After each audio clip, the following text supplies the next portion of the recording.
السلام عليكم ورحمة الله وبركاته. دمان مرتد شرفت كسر قاب الشيء أن ضدك بننده مانشستر كيم تأجنا وحنو علينا ما أتجارة.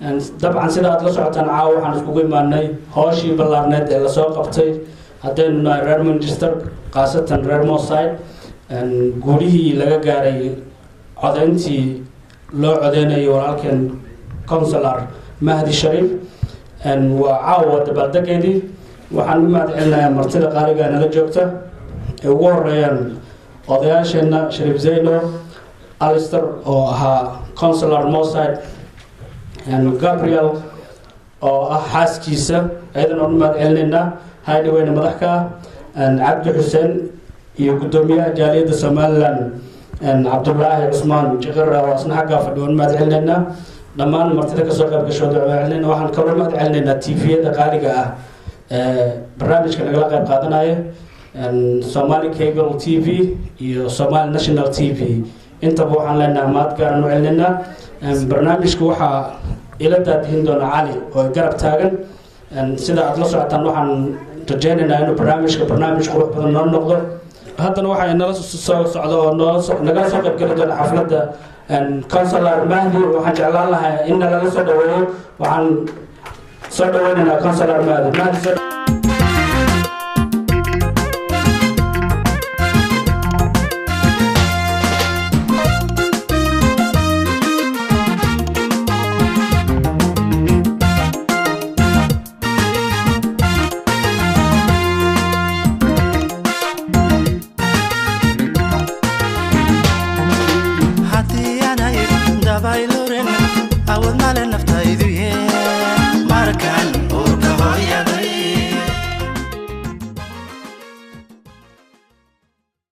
way ka balaarantaa hal iyo laba waxaan jeclaan lahayn inaan meel fiican ka gaarno codka Soomaaliduna waa muhiim inuu midoobo bidnillah karim kala dimal isku yimaado wuxuu ahaa dhaqanka iyo diintu wuxuu ahaa in aayadaha quraanka aanu ku furano barnaamijkeedii baa hadda inoo bilaaban doono waxaan jeclaan lahaa inaan u yeero Sheekh محمد جري ونوقف آياتها القرآن محمد جري وتصدور.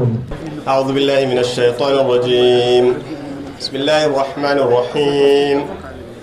فأقم وجهك للدين حنيفا فطرة الله التي فطر الناس عليها لا تبديل لخلق الله ذلك الدين القيم ولكن أكثر الناس لا يعلمون. منيبين إليه واتقوه وأقيموا الصلاة ولا تكونوا من المشركين من الذين فرقوا دينهم وكانوا شيعا كل حزب بما لديهم فرحون. صدق الله العظيم. بسم الله الرحمن الرحيم. الحمد لله رب العالمين والصلاة والسلام على رسول الله.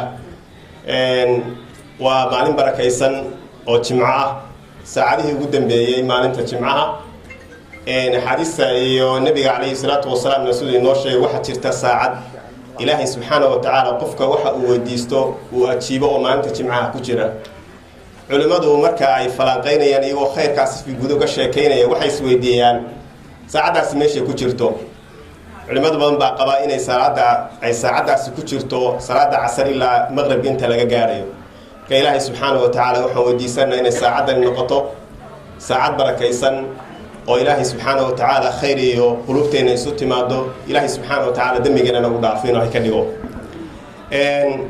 وحا عن ربا كلمة دي رعاد وقابن إن تشيديو دمان هرتوانو مهندقيا عدة حفلة سواقة سمتيرات مانشستر ينور بوصيقيا ودك إنجليز كبا marka inagu maanta goosanayna midho ay talumaysa maartay isu tageengeeni iyo midnimadeeni iyo waxwada qabadkeeni sida ay marka ay faa'iido u leeshay midho ay dhashay hadii marka aynu wax badan aynu isaga midownana in wax badan inoo qabsoomi doonaan waan rajaynayaa hal xadiis oo gaaban oo aad u dheerayn ayaan rabayna halkan ka soo jeediyo xadiiska waxa wariyay Abu Hurayra Soomaalida hore waxaan ka maqli jiray kitaabana Abu Hurayra ku jirin Soomaalida hore ma dhageysan jirin mala ويا أبا هريرة رضي الله عنه وهو صحابي reer Yaman Dows waa qabiilkiisu ahaa saxaabi iska muhaajir oo ahaa cid badan aan Madiina u joogin فقير لو إسكاها نبي مركز إسكاف فدينشري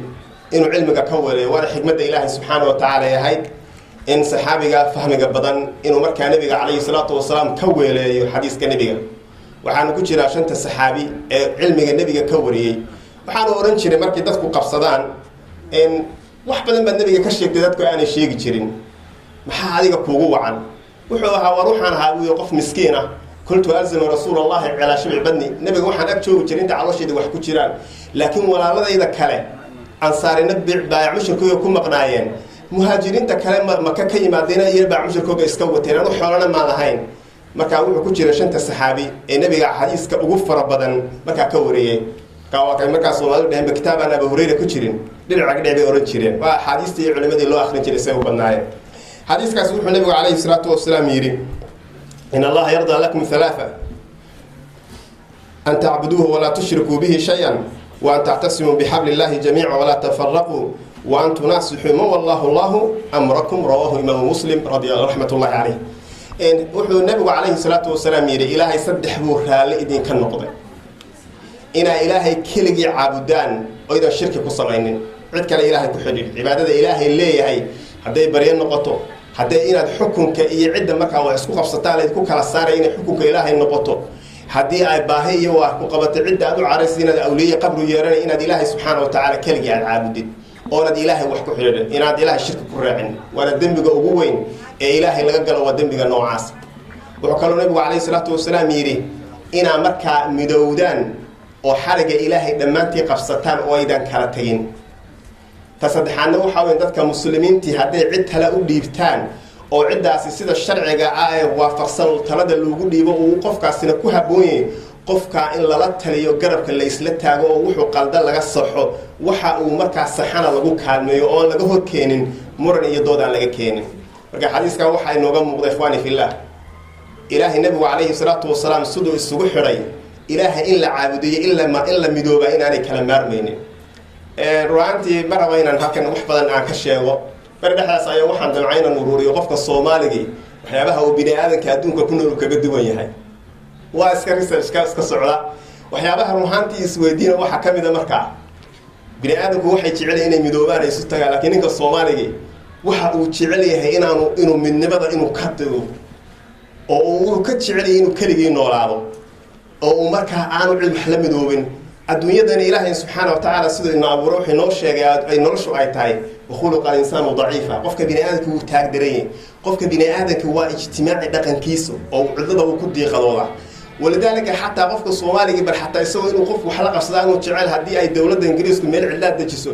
وحو قفك الصومالي يرادا مش المحاجة رصود دون الصومالي ما تشوكتيه هدي لكن لا يرادو كهال الصومالي ده وحو ده قفصنا عن مدوننا جيسية حساسية بلا صوبحية مركا عرنت النوع عسوا عرن أباهن إنه دينته وحي إلهي قد وينه ومن نمره إيه وحدا قفسجو إيه إسكال ماشي ولا تنمره إنه قف ولا بدنو تحي إنه قف ولا بدنو تحي مركا إنه الدين أرنتو تحي markay inuu isu baahanayno iskaalmaysano inaynu garbaha isqabsano inaynu iswalaarino inaanay ahayn aragti qof siyaasad wata inaanay ahayn inay qofka diinta ka mid tahay ilaahina subhanahu wa ta'ala waa kayraha noqonina hatta kuwa gaalo aayadka quraanka akhrinay wala takunu min al-mushrikiin gaalada han noqonina min alladina farraqu diinahum kanu shi'a kuwa diintooda kala kaxeeyay xisbiya ku xanoqday marka gaalnimada iyo shirkiga iyo kala kala raacayna walaalihiin ba aayadda quraanka marka inooga dhaarsan إلهي سبحانه وتعالى توفيقه هاي نسوي مرة بين الديريو وحمد كارب عن مرتدى دمانتي درنا السلام وعادي أدون سهد مهدي يكونسل رزق دمانتي ندتشو جوردن مركا عادي أبو ما سنتين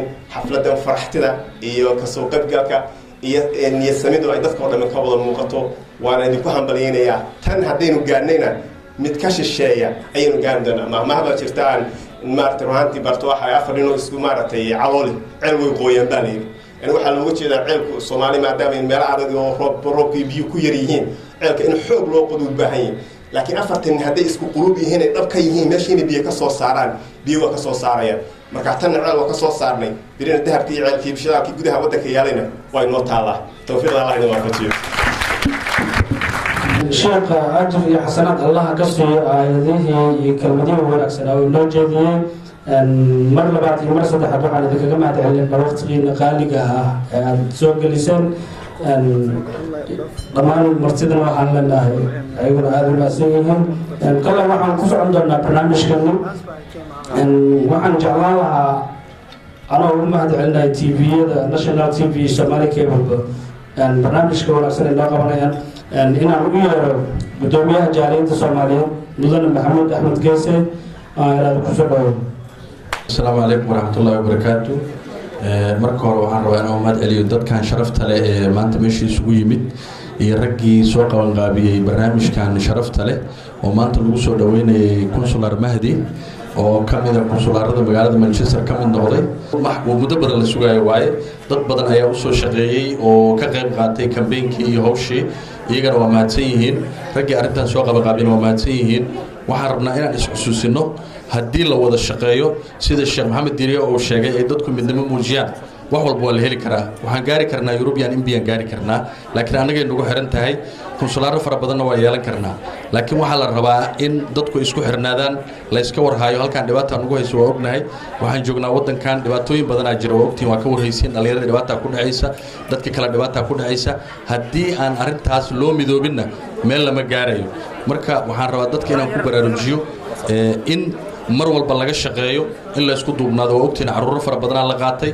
dhibaatooyin badan jira haddaan la isku duubnayna waxba lama qabsan karo runtii marka waxaan leeyahay dadka meesha jooga wax badan aan qabsan karnaa qof kasta qalbigeeda nadiif ka dhigto hana la muujiyo in wax la wada qabsado waxaan kaloo rabaa inaan dadku xusuusiyo 23 waxa jiri doona European referendum jiri doona haddii Ilaahay yiraaho registration wuxuu ku ogyahay 7 bisha ayuu ku ogyahay oo 6 marka waxaan leeyahay arintaas halaga qayb qaato kulay dadka European passport haysta kama qayb qaadan karaan laakiin British passport dadka ah way codeyn karaan marka in la codeeyo oo loo codeeyo in Ingiriiska ay ku biirto Europe way ku fiican tahay oo warqada lagu qorayaas European aan doonayna marka dadka British passport haysta kaliya codeyn kara laakiin dadka European-ka ee ka yimid wadamada kale Holland iyo Denmark Scandinavian-ka meelahaas ka yimid Jarmalka iyo passport aan Ingiriis ahayn haysan ma codeyn karaan iyaga sharciyan ma codeyn karaan laakiin dadka British passport haysta waa codeyn karaan waxayna ku eg tahay 7 bisha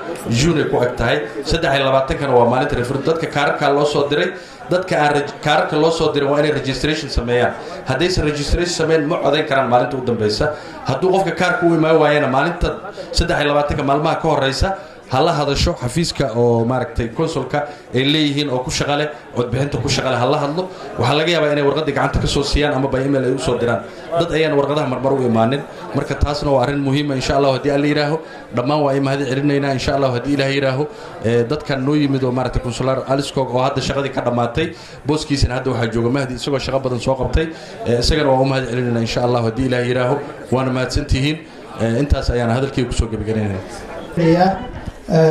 odayga magaalada kamid ahaa odayaasha magaalada soo dadaalay aad iyo aad ummadda dhanna ay taqaano oo mar walba ku jira halganka Soomaalida Manchester jooga siday u midoobi lahaayeen oo ay wax qabsan lahaayeen waxa weeyaan Maxamed Ibrahim Baaruud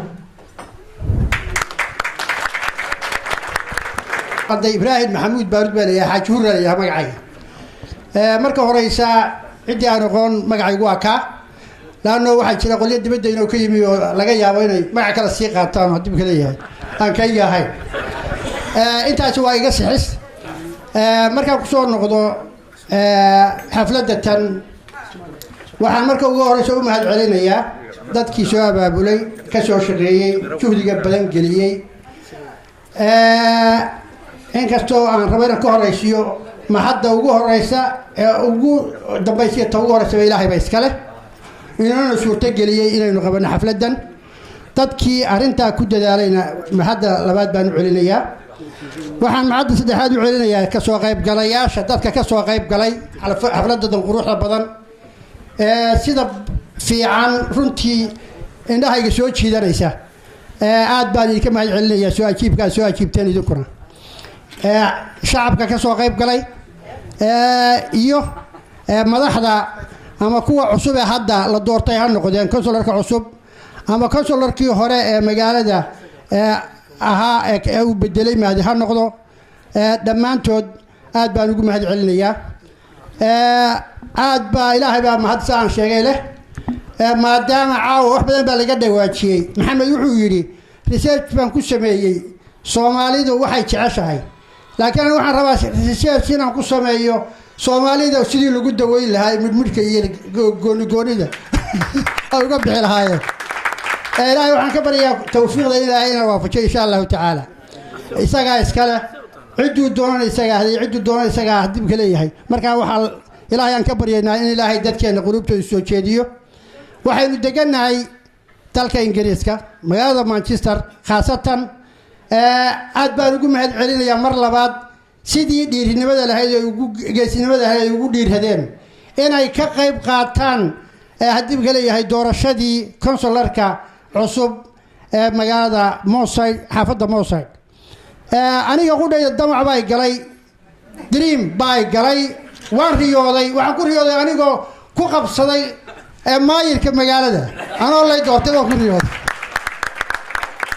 haddii aynu dadaalana waa gaari karraa waan isleeyahay marka maadaama halkan tacliiqdii dheereeda wiilku bixiyey markaan sii raaciyo sanadka dambe ku talagala de waxaan isleeyahay soo taagti tala badan iyo baxs badanna waa samaynayaa insha allah bal hawsha inaan ka bixi karo insha allah taasina waa kaftan haddaan u soo noqdo consularka cusub waxaan rabaa inaan u duceeyo marka hore aan idhaahdo xilka lagu doortay allah kuu guuleey adigana waxaanu kaa filaynaa ama kaa codsanaynaa inaad noqoto mid isu keena soomaalida laga soo sheekeeyey ama aad la dhalatay aad ku soo dhex noolaatay qaabka aad isugu doon lahayd iyo qaabka aad isugu keeni lahayd inaad ka shaqaysaanu kaa codsanaynaa allana ha kuu gooya insha allah annana waa kaala shaqaynaynaa dadkana waxaan leeyahay inankaa cusub aynu doorannay iyo qolyihii hore joogayba ee caawa ayna kala joogto gabadha halkaa ka soo jeedaa inaynu la shaqayno oo aynu baranno doorka aynu ku leenahay iyagu iyo waxay iyagu inoo qaban karaan inaynu baranno aynu dib ugu noqonno muddo fara badan baan joogay weli xafiis consular leeyahay intaan tegay isma hortaaginoo ma gelin waxaa taa keenaysa waxaanan u baran in intaan u tago wax ka soo qabsado baanan u baran laakiin maaha inay baahi aanan u baahnayn ma aha marka insha allahu tacaala hadda wixii ka dambeeya waxaan rabaa in xidhiidh iyo wada shaqayn uu dhex maro innaga shacabka iyo konsularada iyo dadka madaxda ee magaalada ama mb ha noqoto ama haddib ka leeyahay qolyaha kale ee kala duwan society kala duwan ha noqoto in xidhiidh fiican inaan dhex maraan ilaahay ka baryayaan rajaynayaa hadalkayga badin maayo waxaan kusoo gebagabaynayaa waxaan isagana u jeedinayaa maxad consularkii hore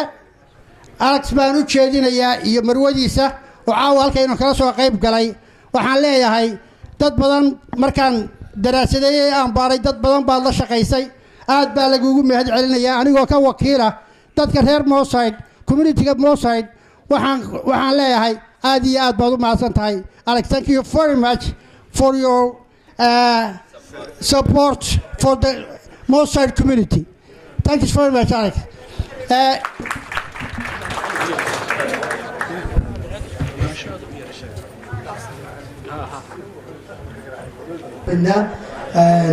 marti sharafta inoo timid afka Soomaaliga aan ku hadlin marka iga yara lahaada af Ingiriis baan ku yara hadlaya.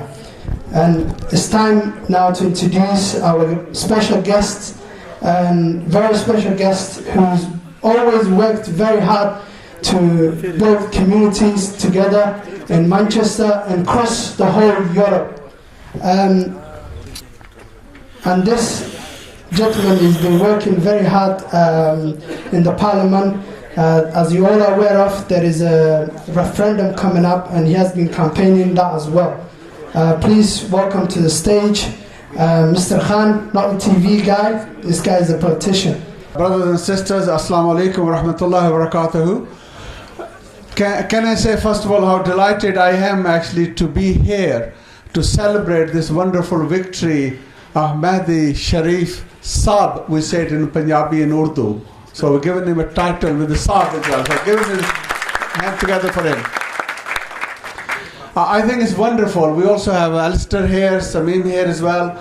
who have been there serving the community. Alistair's been there many years actually serving the community. He's a great guy who really worked hard. When I was a councillor as well there, I could see the wonderful work that he was doing. And it's wonderful to see that when he is pulled out, that he's put another young man with so much ability and capabilities who's going to be there serving you. I'm also proud of the fact that he is the first Somalian councillor in Manchester. He won't be the last one, I promise you.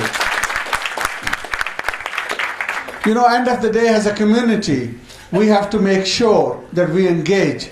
And the example I give is, you know, you can only score a goal if you're playing football. If you're not playing football, you can only cheer from outside. So that rule actually applies to me and you. We as a community also have to participate to make sure that we can score a goal. So we've done one goal, we need to do a few more goals yet. And then maybe we can have that load mare. We also have a good friend, Tony, here.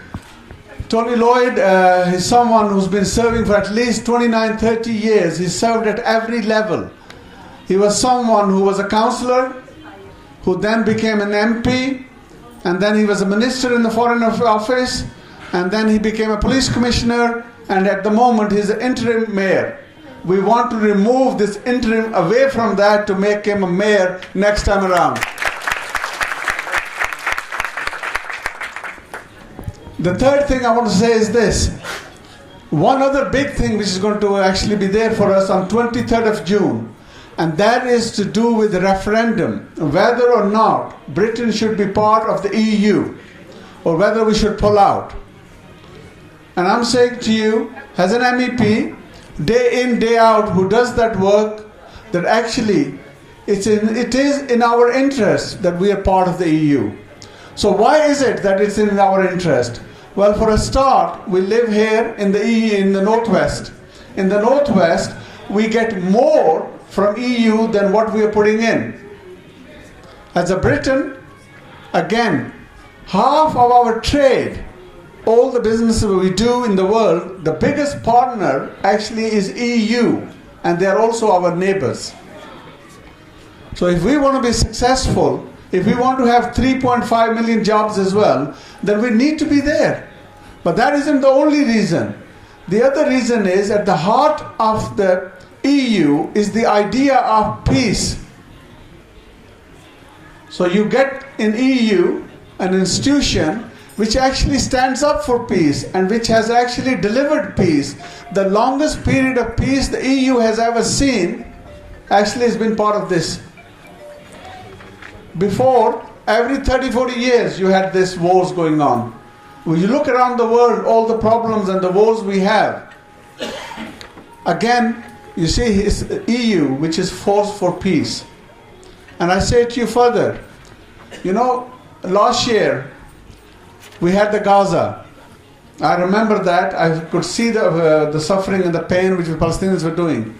It's the EU which passed the resolution that we should recognize Palestine. Every member state in EU, the 28 countries, should recognize Palestine.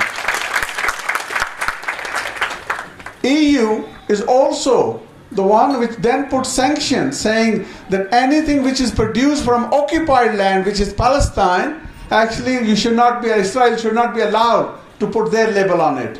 Never been done before. And also, the biggest donor is not the rich Arab countries to the Palestinian. Actually, it is EU gives the biggest donation to help the Palestinians. So this is an example how they work for the peace. And that again I think is also important. And the third reason for me and you, you know, throughout Europe, Islamophobia is increasing. Discrimination is an issue. Equality is an issue. These are the values actually which EU gives, that there should not be. And my friend Tony here, who's a commissioner, he will tell you that the 43 police forces that we have in Britain, every one of them is now required to actually have record of Islamophobic incidents. Again, the directive came from EU. So I can give you so many other reasons that actually why we should be. But at the heart of it ultimately is this.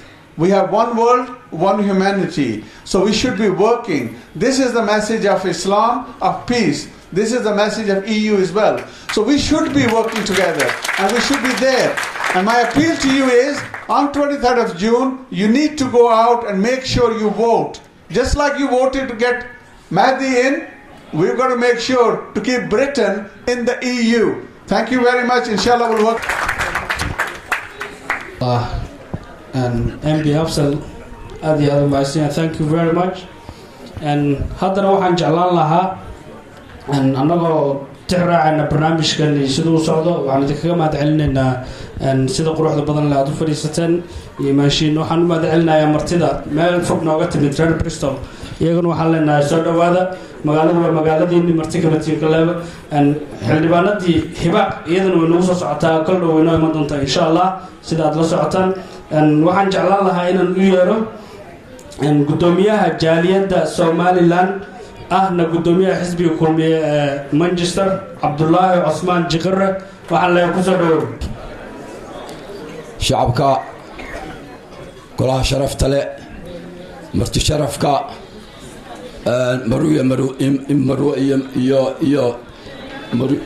marwooyinka mudanayaasha salaadiinta dhalinyarada salaam baan idiin gudbinayaa sharaf leh aad iyo aad ba u mahadsantihiin xafladda sharafta leh ee ka soo qayb gasheen ee maanta aynu ku maamuusayno Mahdi Shariif oo konsulaarka maanta inooga soo baxay ku soo sharafteen ee si wacan u soo camirteen aad iyo aad ba u mahadsantihiin aad iyo aadna wadinka mahadcelinaya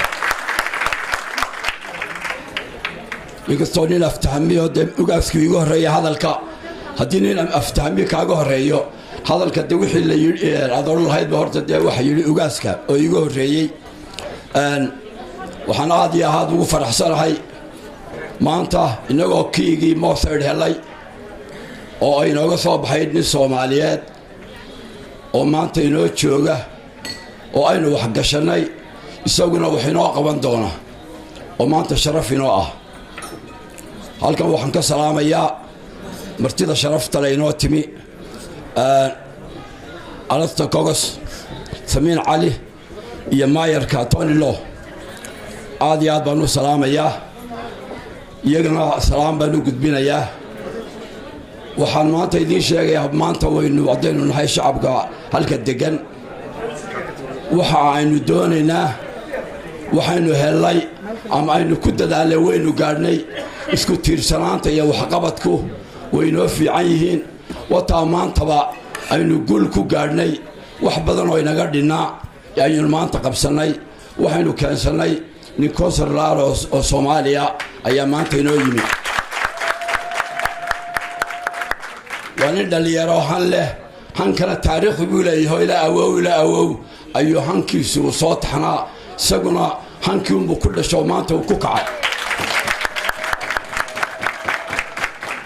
ninku markuu han leeyahayna waa la taageeraa haddii aad ninku aanu han lahayn dee lama taageero laakiin han iyo sharaf iyo dadkiisa uu ku dhex nool yahay marka allaale markii Mahdi baa maanta taagan qofka soo Soomaaliyeed uu isu soo taagay dhagtiisa markay maqashay waa nin mujtamaca community-ga sharaf ku dhex leh waa nin dhalinyaro waa nin wax qaban doona waa nin dadka dhexdiisa taariikh ku leh marka mar hadduu sidaa yahay waa inaynu la shaqaynaa waa inaynu iskarab taagnaa waa inaynu ka dambaynaa waayo xafiiska maanta ninka Soomaaliyeed wuxuu ugu tegayaa isagu ugu tegayaa waxa laale wuxuu uga baahan yahayna wuu qabanayaa isaga awoodiisa waxaanu awood u lahayn dama qaban karo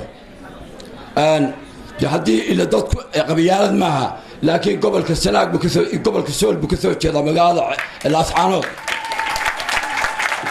laakiin damaha qabyaalad maaha laakiin qofku konsularku meeshuu ka soo jeedo waa in la sheegaa wax qabyaaladana maaha laakiin kuwa dibadaha jooga odhanaya talow ninku waayo gobolkeebu ka soo baxay marka waxa weeyaan sheegna weeye gobolka ka soo jeeda weeye marka waxa weeye ha u qaadanina inaan si kala uga sheekaynayo waxaan aad iyo aad idin salaamayaa dadka sharafta leh xafladda soo buuxiyey aad iyo aad baan idin salaamayaa soo dhawaada إن شاء الله وحن كوجول يصدق كوكتم بيانا وكوجول يصدقنا والسلام عليكم ورحمة الله وبركاته. هذا تلابة أنا قادني واحد يروي لكن وتلابة هريو قادني وي برهدان كونسل كنا قلنا أنا كقريب كنا وحن نقول كرنا أو كله إن هاي MP أدنو ونقول كرنا هدي أن يلنا لمن كي يجاه الرجال هذا الذي يكون هذين كوساب سناي يسكو ترسلك يو يسكو ورقبك يمن لماذا هدان سماينه وجاري كرنا وحكست أو هذا قبصة وقبصة كرنا مهدي وصلنا وين هنا حفلة دان أسيق كوساب سنتهاي إن أنا مارت ما أنت عن جوبا بينه وأنا وينينه وأنا صلنا وين أيام وقبلنا محوهاي أنا حفلت دان وقبل وعن صورة ويننا أو كلا أيقونه كونسلر كي هوري أو معه كدق الشقة وأنا بدلني وأنا أقرنيا توني لوي أو هالك فلير أقرنيا ومعلمي وقت يعني من هذوك مر أفريقيا مثلا لقيت جوجو أن ودن كان مت وحبلا أن لك رمي مركز أسيقنا أبدا نصور وينيا waxaan soo dhaweynayaa oo aan u mahad celinayaa dhalinyaradii iyo waayeelkii iyo gabdhihii muxuu ahay campaign-kan sameeyey ee soo saaray wax badan oo loo binagalay oo soo saaray muxuu ahay hadda guushan aan hadda aan taaganahay ee Mahdi Shariif soo saaray ayaan u mahad celinayaa waxaan u mahad celinayaa bahda muxuu ahay warfaafinta nala joogtaan u mahad celinaya gabdhaha Soomaaliyeed oo muxuu ahay aan kaalinta ay Soomaaliya kaga jiraan marka la eego dalkii aan la qiyaasi karin ayagana waa soo dhaweynaya waa mahadsantiin baan leeyahay tixyar oo aad u gaaban tixdan waxay ku saabsan tahay kulay farxadda waxaa ku jirta qayb kale oo baraarujina qaybta saddexaad waa in yaroo ducaa markan tixdaasaan rabay aad ku bilaabo hoyaalayey hoyaalayey hoyaalayey hoye war hoyaala hoyaalayey hoyaalayey hoye dilayda mansadaanoo yarbaan deeqsi ku waay andaliishu cawana miday damacday labtaydo mahad waan ku dirsaday inuu daraja gadhay dayartinna soo kici haddii lala dalaalayo inay dunida meel fiican tegi yaygu didayaa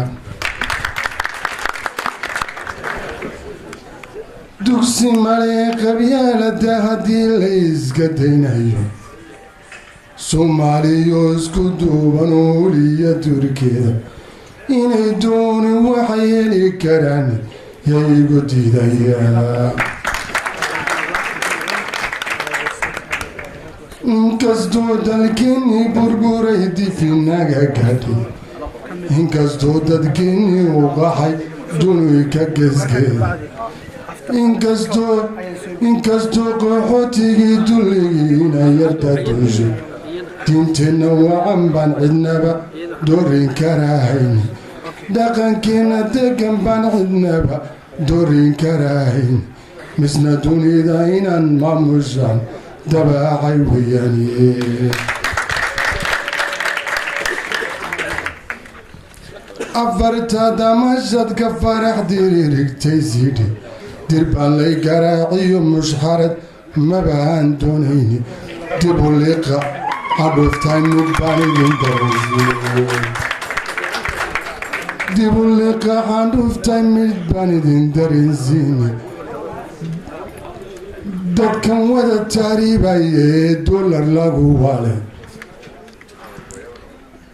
dilaalkiiyo malaalkii dilaan dembiga loo haysan luxwada daluulay mara dul saareyne sida dunyaadhi bay dhaheen doontan soo koraaye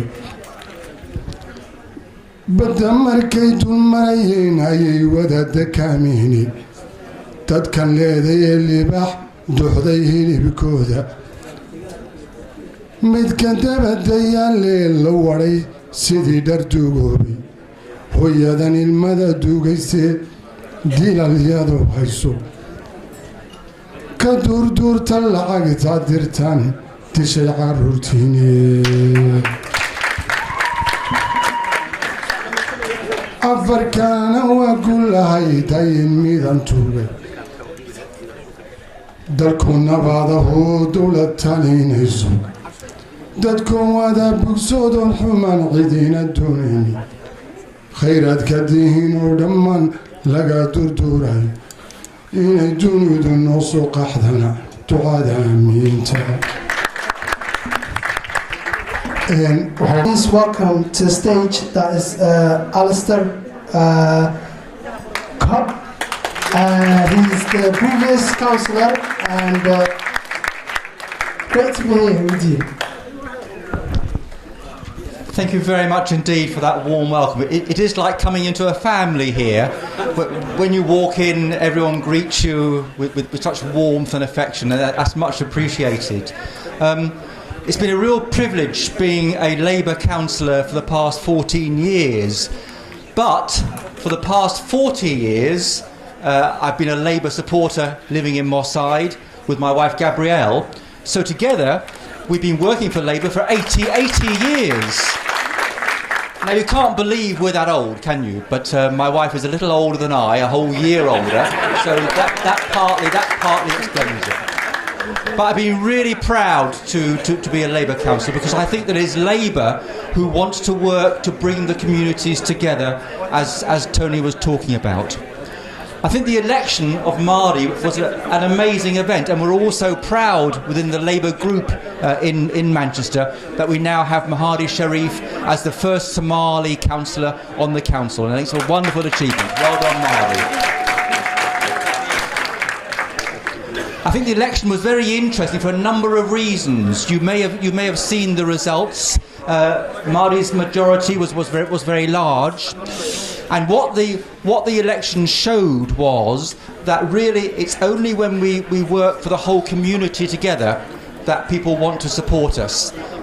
And we noted that some of the other candidates were more divisive in some of their behaviours.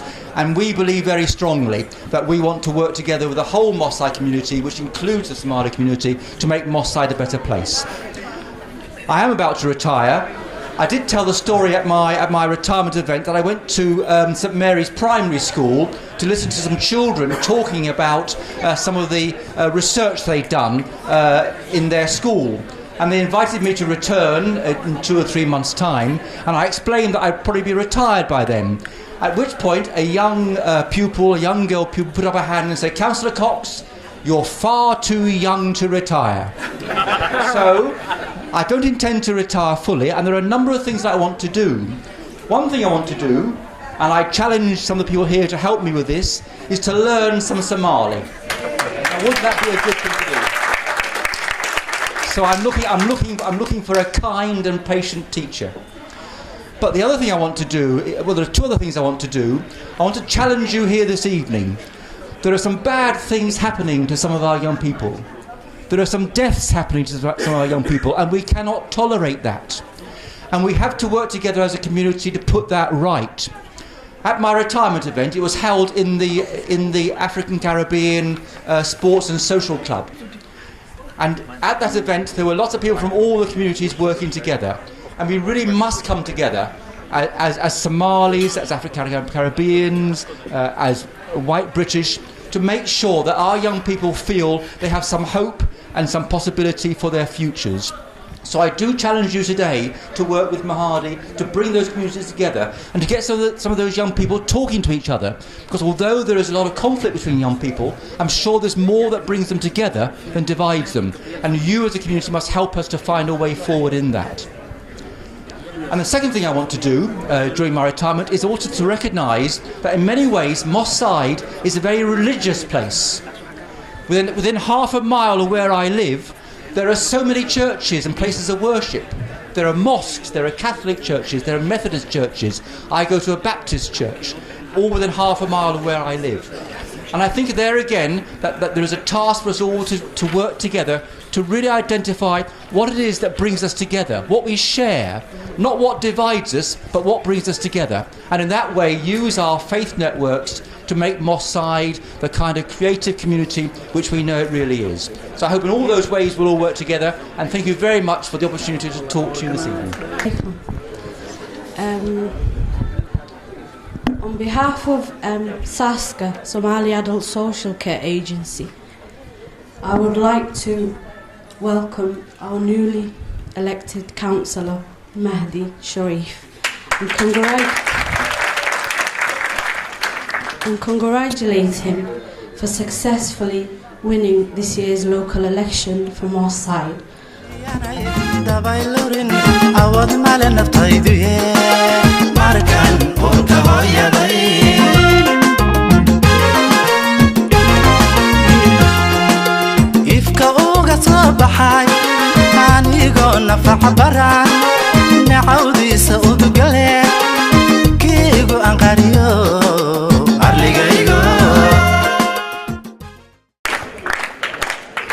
Good evening, everyone. This is a surprise for me as well, as it was for Sabine.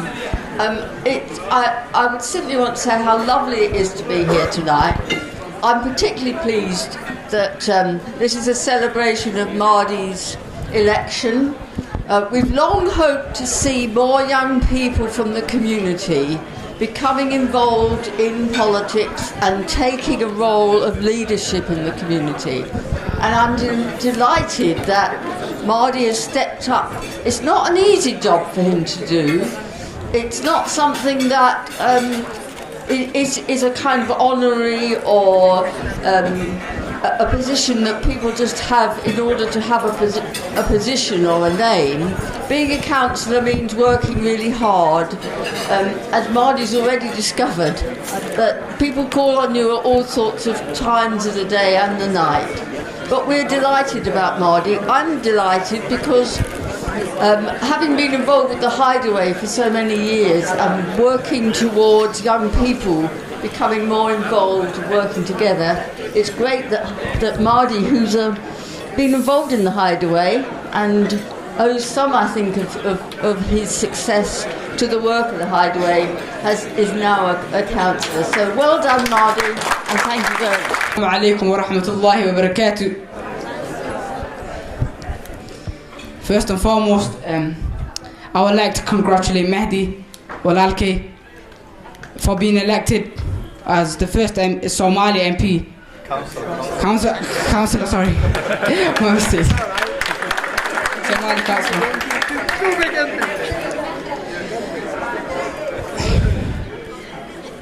Mahdi is a very honest guy, and I respect him a lot. And he's a very good inspiration, and I aspire to be much like him. Basically,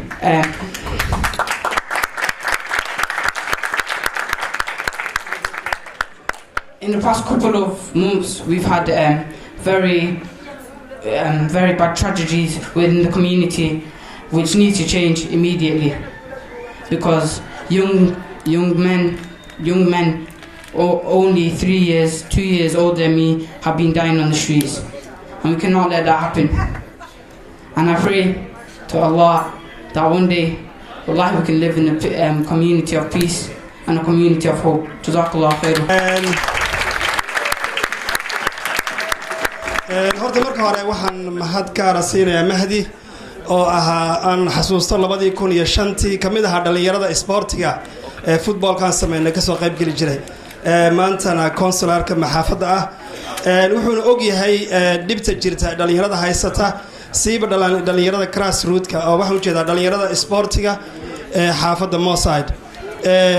Mahdi consular ba hadda noqday awal ma haysan reference bunooya hadda أول ما لهين consular أم reference ما لهين لكن هذا الشقوي بنوت على هذا كم السوق إن Mahdi إنه ما رتك عنت نقبته أو مالهم بحرين نجيو لكن وحن نسكت ده إن نقول إن projectيا أم النظام عن ديارنا أقول تقولنا نراهنا Mahdi حولهم بعد اللي يرده هايستا بدي أنا واحد كشغير اللي يرده كارهان سبورتيا حافظ Moss Side اللي يردنا حوله بدنا بحد هايستا hooyooyinka iyo aabayaasha xaafadda Mooside la'aantoodna waxba lama qaban karo marka maadaama oon haysano consular maadaama oon haysano macallimiin iyo lisatobarayaal iyo youth work dhalinyaro ka shaqeynaya waxaan dhammaantiin isku dayaynaa hadda laga bilaabo 2016 inaan dhallinyaradiina hore wadno oon ku barbaarno isboortiga oo ka badbaadinaya waxyaabaha xun ka mid yihiin daroogada iyo qaadka iyo khamradu ka mid tahay marka waxaan isku dayaynaa maanta laga bilaabo in dhallinyaradiina aan u horseedno barnaamij cusub oo ma aragtay oo ku salaysan isboortiga aad iyo aad baad mahadsantihiin asalaamu calaykum waraxmatullahi wabarakaatu kiigu anqariyo arligaygo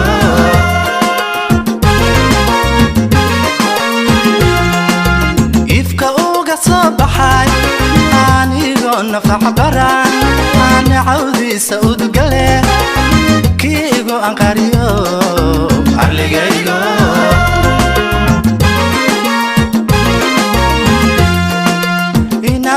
adeego adduunyada intaan jiro waajibkaaga oosha axdi kugu maraya arligaygo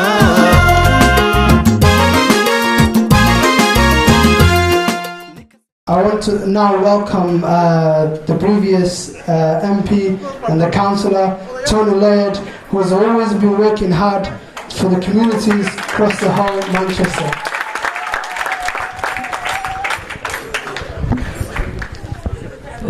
Assalamu alaikum and feed one out, Sam.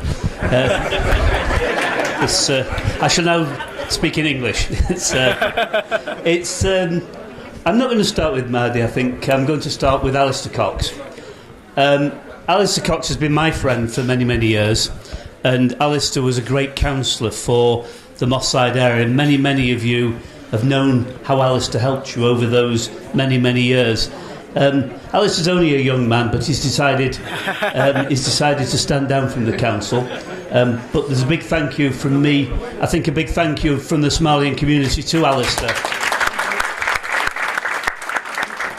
But you know, when we get change, it's great to see in a way how a community changes. When I first begun to know you, the Somalian community, this was a small community, just a few people here in Manchester.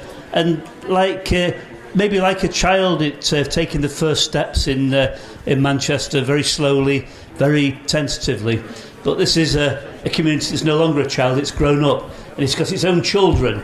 And when its own children let Mahdi become councillors, we know actually we've got a mature, we've got a strong community. Because the Somalian community is here to stay in Manchester. This is our home, this is your home, and we share our home together because we're all the people of Manchester. And I'm very proud of you and very proud of what you've done. And that's why I'm so very proud of Mahdi for his election, because he represents not simply Somalians, he represents the Somalians, a part of Manchester's diversity. And when a young man is able to stand proud and to represent all the people of Moss Side, to represent all the people of Manchester, we know that the Somalian community now is got its place in Manchester. Yeah, there are big challenges that we've got to face. Still, too many of our young people looking for work, too many of our families living below the poverty line, too many people who we want to see make proper progress in our schools, through our schools, into our colleges, into our universities. But we'll do this together, and we'll do it better when we've got people who can represent the community directly. And that's why the election of Mahdi was such a brilliant event. I'm also delighted to have another councillor from Bristol here with us today. Somalians in Britain are making progress, and I'm proud because you are British Somalians, and that's the point. I do want to finally to say to Mahdi, there's great expectations on you as a councillor. That's right and proper, but you're strong enough, you're big enough to live up to those expectations. So you have all our good wishes, all our affection, all our love in doing this task. So we stand proud and strong with you. Thank you. He's put me on the spot. He didn't tell me that I was going to come up here and speak, like Ali. It's great to see everyone here. It's really, really fantastic. I just want to congratulate Mahdi. Mahdi's been a great campaigner. I'm really proud that he is a councillor for Moss Side. I did warn him though. I told him that I would send him an email on the Monday at midnight, 1 minute past, and I waited until 5 o'clock in the morning before I texted him. Didn't I, Mahdi? I did. And so he's a great person. He's already working hard for the people of Moss Side. He's already working hard for everyone in this room. So, you know, he has got big shoes to fill. I'm really saddened to see Alistair semi-retired.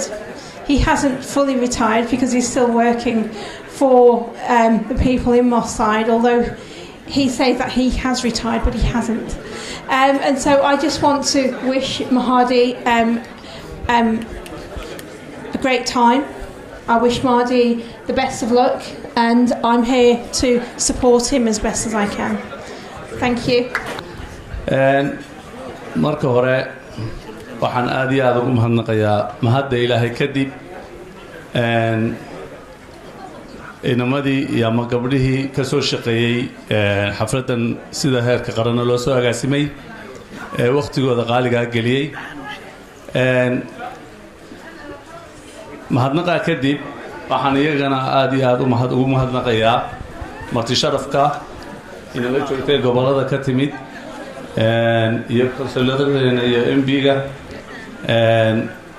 xafladan nagu soo maamuseen inay kala soo qayb galeen dabaaldegan aan ugu dabaaldegayno walaalkeen guusha weyn oo soo hoyatay runtii ma oran karo Mahdi bay guusha u soo hoyatay waa guul u soo hoyatay qof kasta oo Soomaaliya si kala hadaan u dhigana waxaan u arkaa runtii inaynu bedelay wadadii hore ee waalidiin badan ay niyada caruurtooda kaga warwari jireen oo maanta ay hibaaq iyo Mahdiba ay inoo yihiin role model ama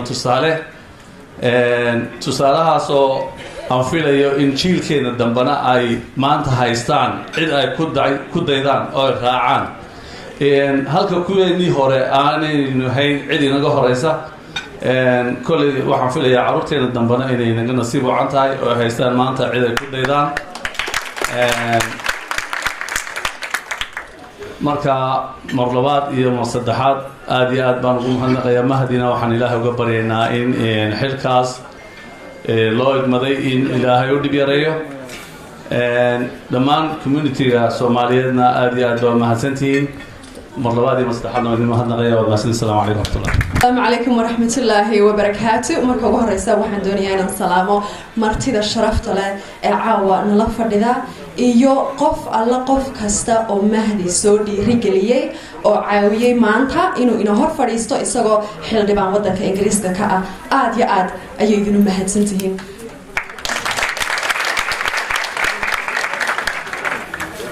waxaan idinku darayaa aniga kolay goortii ugu horeysay Manchester imaada maaha family-gaygu Bolton bay degan yihiin in adeertay Ilaahay oo naxariiste Caasha Cali Ismaaciil waxay ahayd qofkii Soomaaliyeed ee ugu horeeyay ee Labour Council Bolton ka noqda 2 sanadood ka hor bay dhimatay Ilaahay oo naxariisto laakiin sida Mahdi sida anigu aan sameeyay iyo si dad kaleba ay sameeyeen oo inay noqdaan qofkii Soomaaliyeed ee ugu horeeyay ee xildhibaan ka noqda magaalo amba tuulo magaalada Ingiriiska ku taala marka waxaan leeyahay runtii hadii Soomaali ahaan aynu dadkeena eegno horumarkiina gaarnay hadaynu eegno waxaynu nahay dad achievement good remarkable yahay yani anigu iminka 3 jir baan ahay childhoodkaygii which was not that long ago waxa wadankeeni ka dhacayay qaxar iyo dagaal iyo olol maantana wadanka Ingiriiska oo wadanyaasha ugu awood weyn adduunyada ayaynu dawladaheedii ku jirnaa taa Ilaahay baa loogu mahadnaqaa waxaan rajaynayaa maanta 2016 baynu taaganahay councillors baynu leenahay inshallah in 10 years time inaynu MPyaal fara badan yeelano ayaan rajaynayaa inaynu European Unionka inaynu ku yeelano member of European Parliament ayaan rajaynayaa inaynu United Nationska galno ayaan rajaynayaa inaynu adduunyada wax la qaybsano ayaan rajaynayaa inaan ki yaraa ee halkan ka hadlay meeyay Mustafa, can I just say, come up and join me, come up and join me. Come up and join me. I'm going to try not to get emotional. This young guy, mashallah, can I say, sitting there and watching you speak so well in English and then so well in Somali brought tears to my eyes, and it made me think that everything that I'm doing and Mahdi's doing is so worthwhile when we see you with that level of hope, that level of charisma and charm and articulation, standing here addressing all these people. And, you know, the truth is, we have so much hope in you.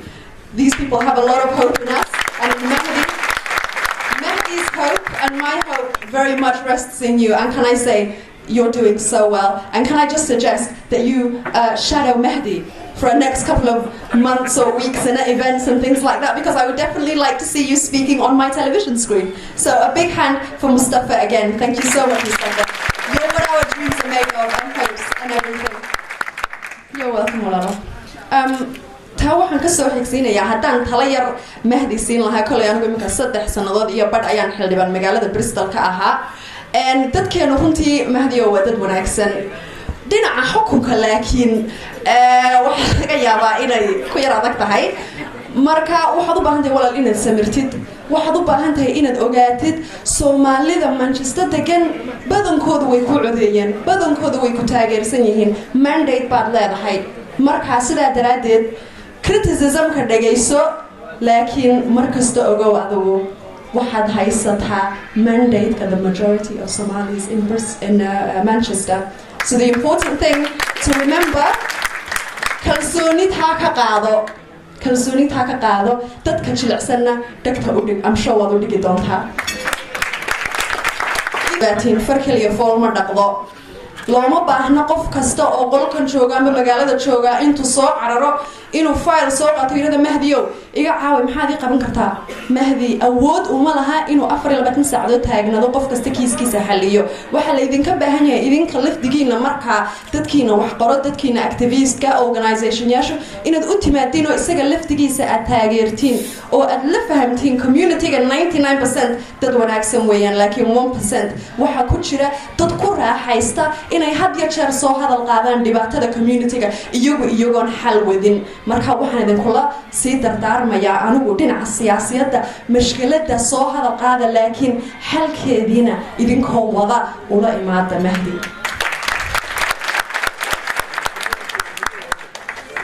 kale hadalka idinku dheerayn maayo I'm sure you are here I'm very keen to hear from Manchester's first Somali councillor Mahdi. Please join me.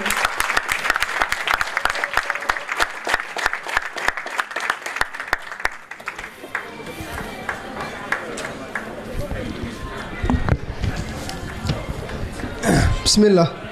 Assalamu alaikum, Damantin. I would like to thank you for the warm welcome, Kebab. I would firstly like to take this opportunity to appreciate this beautiful dinner the organizers have made and for bringing us all here tonight. It is an honor and a privilege for me to be here with all of you today. You know, I've been sitting here for about 2 hours now, and many people have spoken on this podium and said nice things about me.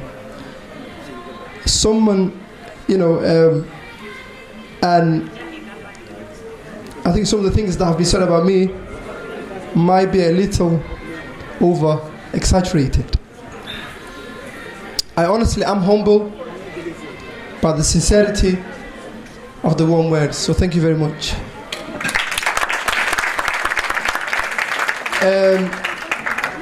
But I want to add and extend on those warm words to someone here tonight. Someone who embodies what's best in my side. A man who served the residents of Mossad with a determination and a professionalism. Councillor Alistair Cox. Alistair was a councillor of Mosside for 14 years and has contributed immensely to the betterment of the area, from reducing crime to its regeneration and bringing all the different communities in the area together. I have to say, I was lucky enough to work with Alistair for the last 2 years, and I found him to be a very determined man, incredibly principled, very professional, and someone who deeply cares for Mosside and the issues facing our community.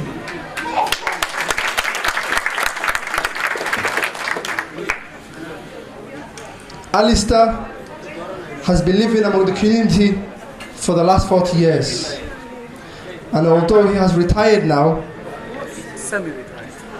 it is encouraging for all of us, and especially to our Labour colleagues, that Alistair will still be living in Mosside, which will allow us to turn to him for his experience, wisdom and knowledge about the area. Alistair, on behalf of the community of Mosside, and in particular the Somali community, I want to thank you for your service to the community. And as man once said, what we do for ourselves dies with us, but what we do for others and the world remains and is immortal. Your legacy will live on